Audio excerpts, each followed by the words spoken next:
guys, welcome to ArkCast.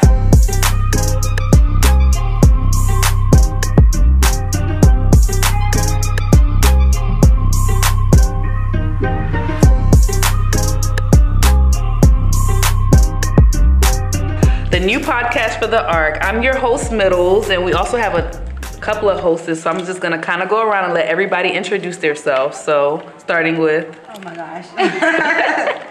Hi everybody, my name is Yoli. Hi everybody, your favorite zone. Oh my God. And again, hey y'all, it's the $1 Million Mouthpiece Middles. Oh. It's the $1 Million. Hi, I'm Jennifer, or Jen, or Jenny from the block. Or friend Jen. Hello, you guys. My name is Handy, not Candy, Handy. And yeah, this is me. Okay, so before we start, guys, let's just go ahead and do the opening prayer. We're gonna have Handy go ahead and pray for us and just lead the shenanigans. Yes, amen, amen. Heavenly Father, we want to thank you. And we invite you here, Father God. You are our first guest. You are our first viewer. Heavenly Father, you are also our first listener.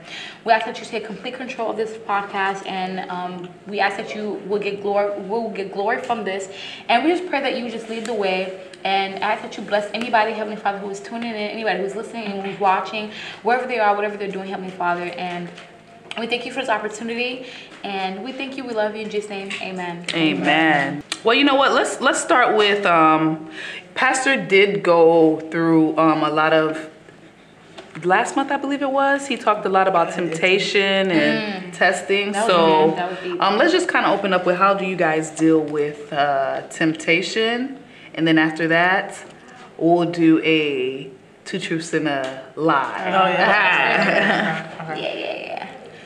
How do we do with temptation? So how do you guys deal with temptation? Who wants to take the floor? I think just not putting myself in that position. Well, let me talk since I'm single. I think I'm the only person that's single on this table. What else? So who you got? So after my let me kid? talk, because I don't. Why you smiling like that? He cheesing.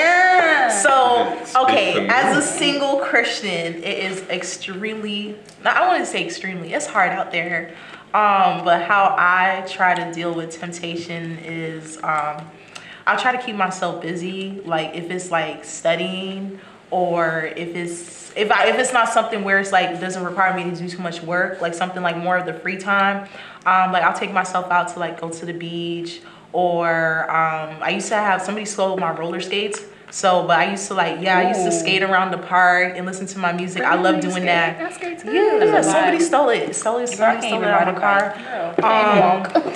I mean, Christmas is coming up, so if anybody want to give me some skates, I'm a size 10. Yeah. Anyway, I would work out. Working out is great. And just do some stuff that will keep you busy, productive, so you're not just sitting there scrolling on Instagram, or trying to find somebody to talk to, or trying to find something to like tempt you and stuff. Also, I don't really drink alcohol like that. I only drink it if I'm like out like with friends in a social gathering.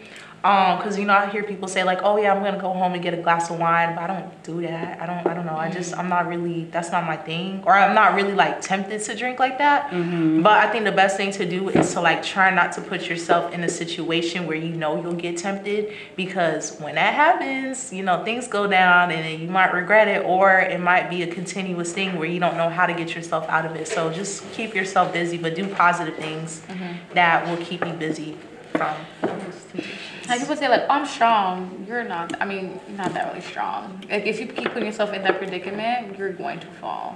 No? Yeah. You think you're strong enough to withhold? I think Pastor said that on Wednesday. He was like, the first time, you got it. Second time, you got it. But the third time, you might think about it a little bit and actually fall. So, like, not everybody's strong. Even him, he said, he's a pastor, so he says not strong. So, yeah.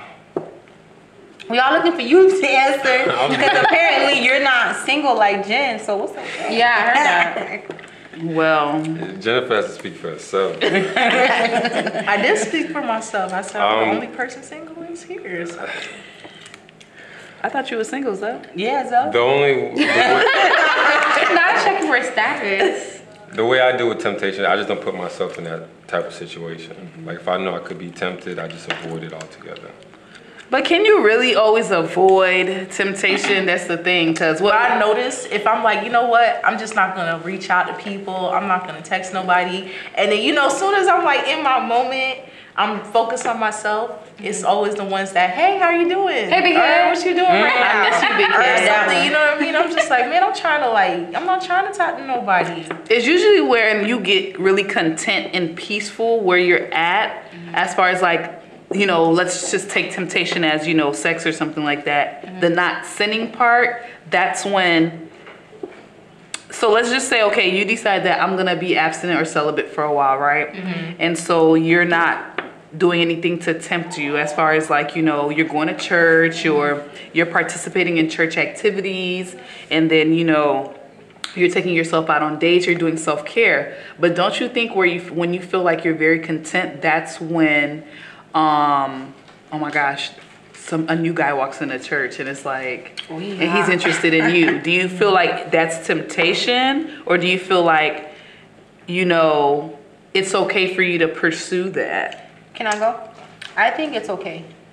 Because the point where it becomes temptation is like if you guys get to a topic where you're not supposed to be like talking about. For example, we could come in, we could just talk to each other, just keep it mutual, keep it cool. But then the moment we switch the conversation to, oh, how would you like your women to be like this, or what would you like me to wear, or certain things like that, and make it like start having spicy situations or spicy conversations, then that's when the temptation starts coming. But if we keep it cool and we talk about, just like friendly stuff and just keep it friendly, I don't think you should be tempted unless you're thinking about what you want to do to him or what he want to do to you. I don't know. I'm trying to be realistic. I'm like, how do you try to avoid those conversations? That's what I'm trying to say. Especially if you're attracted to somebody. I just like, how are you supposed to do you really avoid not that? text someone or talk to somebody, or you know what I'm saying? Because all you it doesn't go for you ladies, because I know you ladies are married, but like Jen, like, do you really avoid a conversation that comes up on social media, like, hey girl, or no, not really. I'm gonna be really not really. I love the honesty. No, I'm not really. But to be honest, you're not But I looking to wouldn't stay try single. to. Yeah. okay. The whole point is like, okay, you're not gonna try to talk to everybody that comes towards you, but the whole point is not to stay single. So of course you're gonna have to entertain somebody. Just make sure you pray and be like, God, is this the person I'm supposed to entertain? And then entertain him with limits, because if you're not trying to, because we all fall, we're not perfect. If you're not trying to fornicate or anything like that, just try to make it not go towards that Or hang out conversation. like double date or like group settings or stuff like that. Don't be in the car. Oh, we're just gonna talk in the car at the park. I think like At as night. a single person, like if you are trying to be on that path where you want to pursue something serious, like you're trying to find a quality guy and you guys want to end up as a married couple or something, I feel like there needs to be boundaries that are talked about in the beginning. Like, hey, this is what I want. This is what I'm looking for. Are you looking for the same thing first? So that therefore we guys do continue to talk. There's no confusion. There's no like, if he brings this up and you're like, oh no, I don't want to talk about that. He's not like, what? Where is this coming from? Like, I think you need to set those things first before it continues. So you both have an understanding of like what you both want. I think I actually like that. I don't think I've ever really practiced that so much. I did. You did? I think I Because- would saying like giving your boundaries and being, hey, I'm not gonna do this, I'm not gonna do that, for the confusion. And when you already let off that vibe, like you're okay with it, then don't be surprised when they're trying to. I did, because let me tell y'all, that's actually the thing that had drawn me to my fiance, because I was content with being single. I was so okay with being single. Like I even told God, like, if you called me to just be the rich, fabulous auntie, I'm okay with that, Lord. And then I met Gregory, and name drop, but I met him. And then what really drew me to him was I was having a conversation with him, because I was very upfront. At that point in my life, I was like, you know what? Whoever I end up with, or when I start dating, I'm just gonna tell this guy, like, hey, this is what I want, and if you don't want the same thing, I'm okay with it. Yeah. So I told him, I was like, hey, I'm celibate at the moment, and these are like, this is what I wanna do. And then he was like, okay, I don't mind trying it. But before that, I've dated a guy that I told him that I was celibate, And, you know, we used to hang out. And then one time, like, girl, he kicked me out the house. He was like, how you expect me to hang with you and be around you? And you look like this and I can't touch you. But he respected, I like that. He respected. But that was after he kept pushing up on me and I didn't want to. And he kicked me out. And then after I got home, he gonna call me talking about, oh, why you ain't call me and let me know you made it home? No, that's what we not gonna do. No. That's not what. Can I ask you a question? So, do you have boundaries that you give, like, if you're trying to pursue a woman, do you have boundaries that you set with them? Yes. Do you have boundaries? Yeah. What are the men's boundaries from a man's standpoint? From a man's standpoint, I think a man creates boundaries from what either he wants or what the woman tells him. That's why a lot of times I hear y'all talking here. I don't think it happens that much in the real world where women initially come out and discuss boundaries. Yeah. I think everybody in the beginning is really just trying to go with the flow, see what this person's reacting to, see what this person's going to. Then that's why I feel like a lot of times they wait till it's too late to try to say, oh, I have boundaries, but you've been allowing this to go on for months. So I hear it. I mean, it sounds good, but a lot of times women don't want to set boundaries in the beginning because they don't want to scare the guy off. Well, I set boundaries at the beginning because I was tired of the same repetitive thing. So there's a point where we do get tired. And now, in order to not waste time now, I did boundaries from the beginning straight off because I was getting the same thing. Like, you know, I'm going to go with the flow. We going to be cool. You know, it is what it is, whatever. And then I realized, like, it was always the same thing at the end. It's either it fades away or he starts playing games or it's very unclear. Because I'm the kind of person, unless you ask me out, we're not together. Because dudes be acting funny like that. Yeah, like you could be out, and then you see him with somebody else, and then you feel some type of way, and he's like, "Well, I ain't never tell you we was together." That's true. So, I set those boundaries now when I first meet you because I just need to let you know from the beginning, like, this is what it is, and if you don't like it, I'm okay with being friends. Now, will I compromise some? Okay yes. with being friends? Yeah, I'm okay with being friends. Okay, but before we go to that okay being friends thing, you see how you said, like, you just got tired of it? Well, some girls or some women, they just, like Zoe said, they just don't want to scare away the guy because they so interested in that person and they don't want to scare him off. So they just like, okay, let me just go with the flow. And then they want to start bringing the boundaries. And then with a man, it's like, okay, once you give me the go, we're going all the way. And you're not going to tell me not to do that in the middle of whatever we got going on. That's true. Would you say that's where the line draw, like that's not the man for you? Because I feel like if that was the man for you, would he not respect, like, you know what? Maybe you get off that vibe, but you know I'm gonna respect this now. Does it work like that though, or like not? Like, does all men? Here's the thing. I'm not gonna speak on y'all. Majority of women, they think off bat that they're the right woman for whatever guy they're talking to. True. They always think they could change somebody. That's true. And men don't think like that. No. We know exactly who we want. That's why most times I hear women, they just, oh, he wasn't serious, or he was playing games, or because he wasn't that guy for you. But men will still entertain you, and I think that's where women get confused.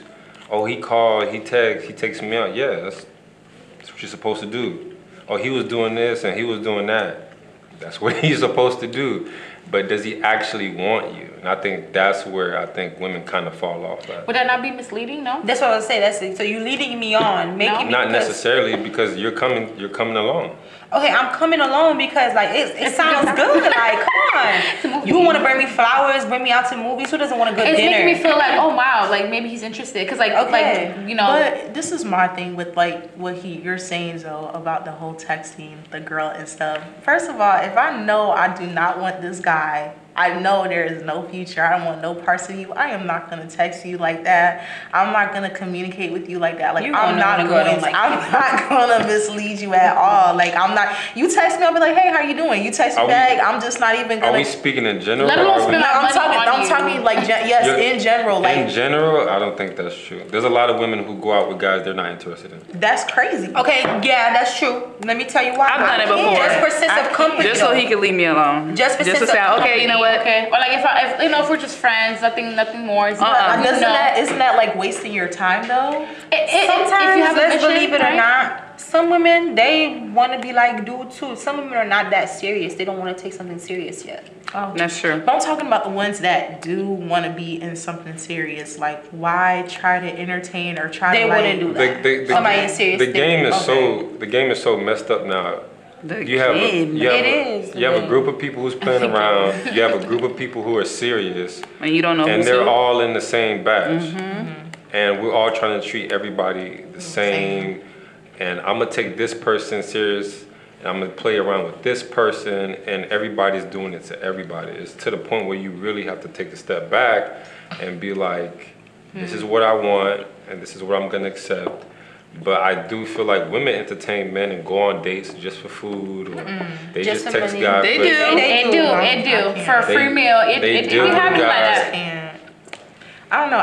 For me, I just can't really fake the funk. I don't know. If like I know I'm not interested, I know it's not gonna grow to that. I understand like being taken out is fun, free food, like that's nice and all, but it's like I think it's where you're at in life now. Yeah, because you're looking for something serious. I would say at your grown age, I mean, you should have some type of purpose. Like, if you're talking to the girl, anything you're doing, you should have a purpose. At your grown age, there should be some type of like purpose and motive. Age don't mean nothing. At the end of the day, all these guys are doing what you allow.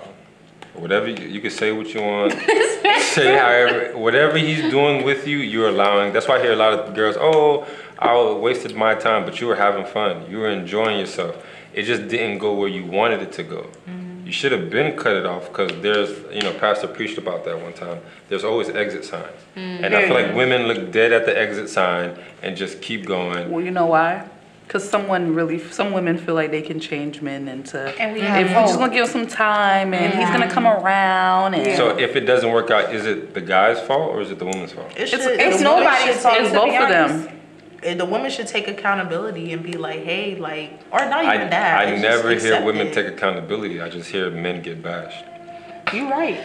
I ain't gonna lie about that. You right. I ain't gonna lie about that. It happens like that, sadly. Because I hear women, they'll talk about a guy, like they'll talk about Tom, and they'll say Tom is so trash, he was no good to me, I should never talk to Tom. And then I'd be like, well, how long were you and Tom talking? Oh, 4 or 5 years? I'd be like, but Tom done told you there had to be somewhere he gave you a red flag.